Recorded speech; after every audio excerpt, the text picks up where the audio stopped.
As we study astronomy, we will find many, many objects very, very far away from a long time ago that are extremely fascinating and interesting. Such objects as we have never seen in our everyday life on Earth.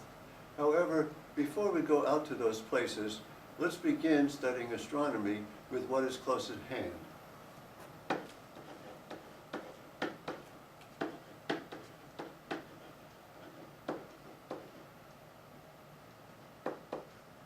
We will now study local astronomy, and we will begin with our planet Earth. Now, our planet Earth is revolving about our local star, which we affectionately call the Sun. So I'll draw the Sun right here, sort of in the center, Sun. And this is our Earth over here, and our Earth is revolving about the Sun in the shape of an ellipse that is almost circular in its own way. And this revolution defines a plane. It's the plane of the Earth's orbit, and you can think of it as a plane if you want. And about the Earth itself revolves our own nice little moon, which also goes about the Earth. And the plane that's defined by the moon going about the Earth is not in the same plane as the Earth going around the Sun. It's inclined at a slight angle, about 5 degrees. So it has an angle of its own. Now, the Earth also rotates about its axes. So you might say, wouldn't it be nice if it rotated in a perpendicular direction to the plane of the Earth and the Sun? The answer is that it doesn't. The axis of rotation is tilted. So the Earth rotates about an axis of rotation that is tilted about 23.5 degrees to the plane that's determined by the Earth going around the Sun. Now, very, very far away, we have stars. Many, many of them. And as we look at these stars, which are much farther away from the Sun, what we sort of imagine is that they have certain shapes. Like this is a hunter or a cat, that's a lion over there, and we have a bear over there. And these different shapes that we ascribe to certain groups of stars, one shape would be called one constellation. Now, as the Earth goes around the Sun in the period of a year, let's start our trip right here. As we look out at the Sun, we see there's a certain constellation that's behind the Sun at that time. Of course, we can't see it in the daytime because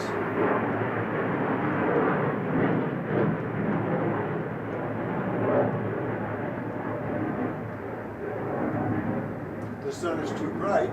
But if we look just before sunrise or just after sunset, then we can see which constellation it was out there.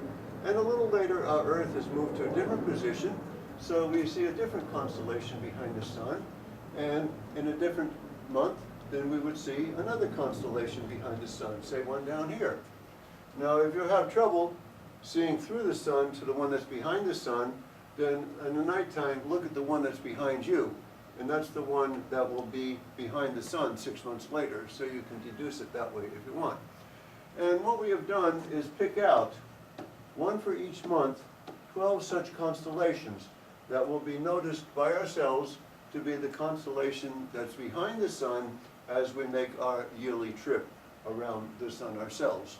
Now, of course, it's our motion that causes the position of the Sun to appear differently. As we are in a different position in our circle, then we see a different constellation behind the Sun.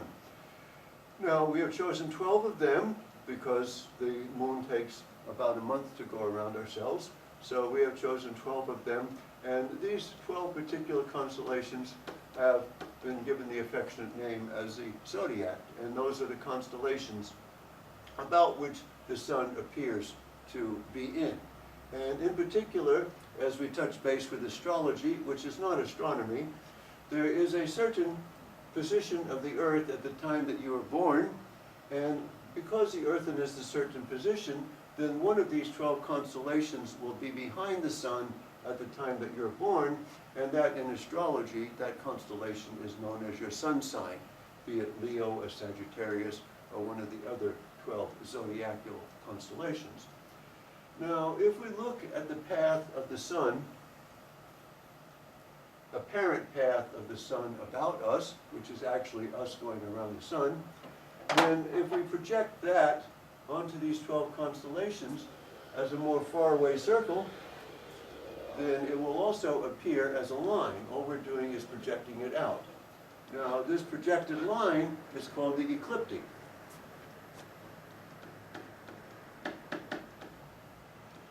Spelled not like that. Let's try again. Ecliptic is the name of the imaginary path that you project out to a very large distance of the position of the sun as the 12 months progress. Now, this is the way that we are usually thinking of it, because we give precedence to the sun, and we say that our plane around the sun is what we would determine as our normal plane, but we're much more egocentric than that. What we're really doing is living on the Earth ourselves.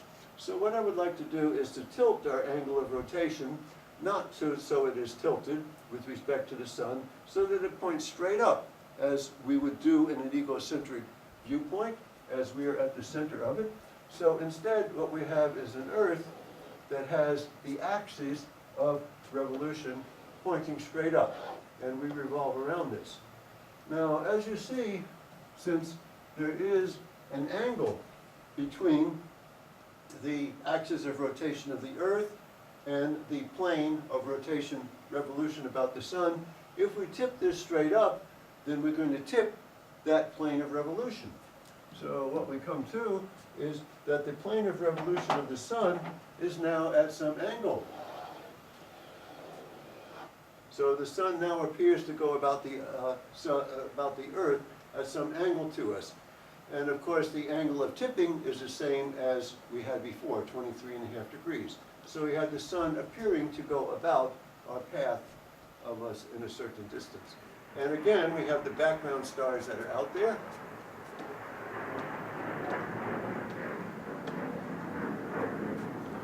Now, these background stars are so far away that they all appear to be the same distance, even though they're all moving at incredibly high speeds.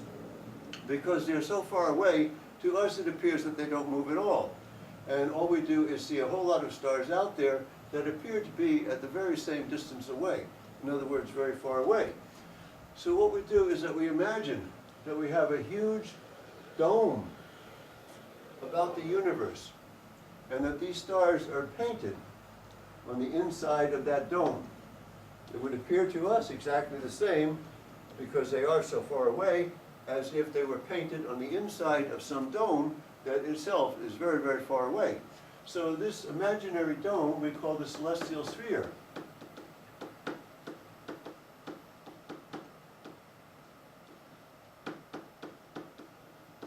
It really doesn't exist, but we use it as a construct to more easily visualize what is out there.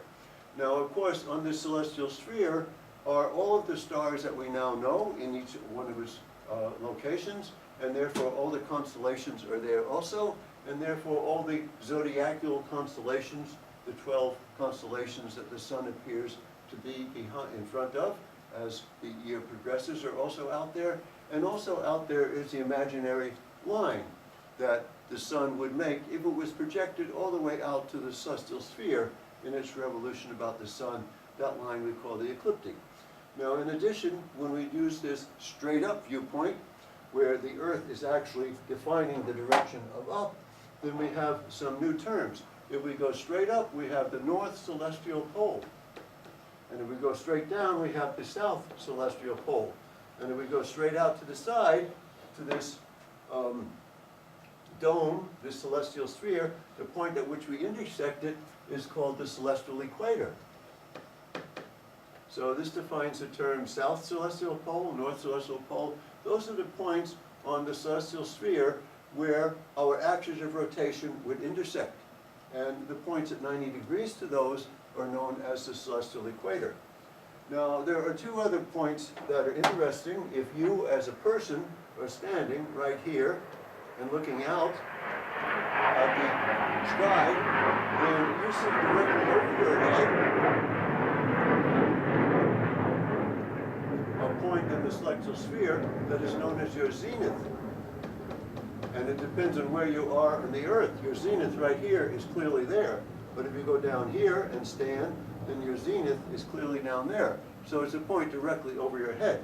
Now at your feet is an imaginary plane that's perpendicular to your zenith direction.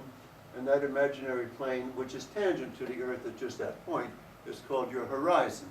So what we've done is introduce some local terms that we use to define that part of astronomy, which is immediately around us. We have the Earth's axis of rotation, we have the celestial sphere, the north celestial pole, south celestial pole, celestial equator, zenith, and horizon.